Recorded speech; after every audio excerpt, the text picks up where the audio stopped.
আমরা এগুলো ট্রাই করার জন্য চেষ্টা করবো এবং করবো।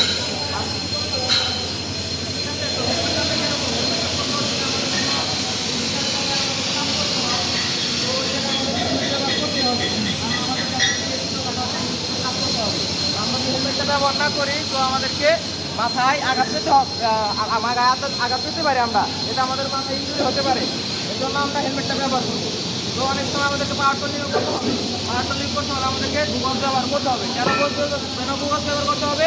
কারণ পাওয়ার টোলিং করার সময় আমাদেরকে ওই আপনার লোহার যে মরিচাগুলো থাকে ওইগুলো তো উড়ে যদি চোখে যায় আমাদের চোখটা ইঞ্জিন করতে পারে না, আমাদের শরীর সমস্যা হতে পারে, আমাদের চোখটা না হয়ে যেতে পারে। এখন আমরা ভূগোলটা ব্যবহার করবো। তারপর আপনার আমাকে ব্যবহার করতে হবে।